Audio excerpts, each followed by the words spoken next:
మీ ఇద్దరు సభ్యులు మాట్లాడారు అధ్యక్ష. గవర్నర్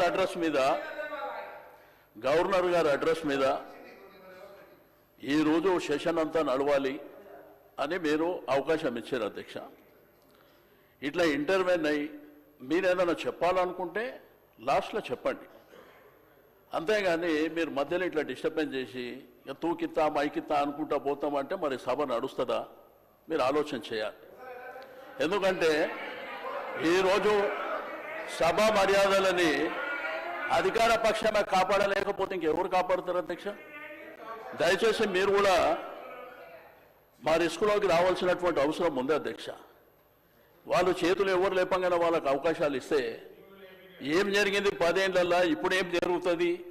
ఓకే, మాట్లాడతారు, జగదీష్ రెడ్డి గారు మాట్లాడుతున్నారు, వారికి అవకాశం వారు కంప్లీట్ అయిన తర్వాత మీరు మాట్లాడితే మాట్లాడుకోండి, అంతేగాని మధ్యలో డిస్టర్బెన్స్ చేసుకుంటా మీరు రాసుకొని వారు ఏమి మాట్లాడారో దాంట్లో మీరు రిప్లైలు ఇవ్వండి.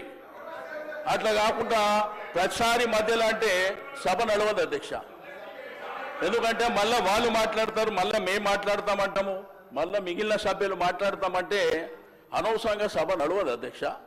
దయచేసి సభ మర్యాదల ప్రకారం నడవాలనుకున్నప్పుడు మీరు తప్పకుండా మీరిద్దరు మాట్లాడినరు, మేమేమన్నా అన్నామా, మేమేమన్నా అవకాశం అడిగినామా, వాళ్ళు చెప్పిండ్రు.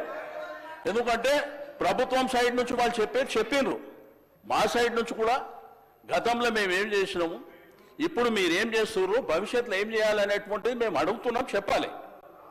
అంతేగాని మీరు ప్రతిసారి మధ్యలో 2 నిమిషాలకు 3 నిమిషాలకు ఆయన స్టార్టే చేయకముందు ఆయన ఇంకా ఒక 2-3 నిమిషాలు మాట్లాడకముందే మీరు ఇద్దరిద్దరు మాట్లాడి ఇట్లా బుల్డోజ్ చేస్తాము, మాకు అధికారం ఉన్నది, మాకు మందబలం ఉన్నది కాబట్టి మేము చేస్తామంటే మీ ఇష్టం అధ్యక్ష. అది మేము కూడా ఏం చేసేది లేదు.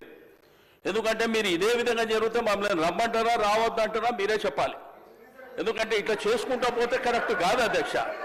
కాబట్టి దయచేసి నేను గౌరవ శాసనసభ వ్యవహారాల మంత్రి గారికి, డిప్యూటీ సీఎం గారికి రిక్వెస్ట్ చేస్తున్నా, మీరు దయచేసి మీరు మీ సభ్యులని తప్పకుండా మాట్లాడేటువంటి అవకాశం అందరికీ ఉంటుంది. కాబట్టి ఆర్డర్ ప్రకారం మాట్లాడేటువంటి కార్యక్రమాన్ని మీరు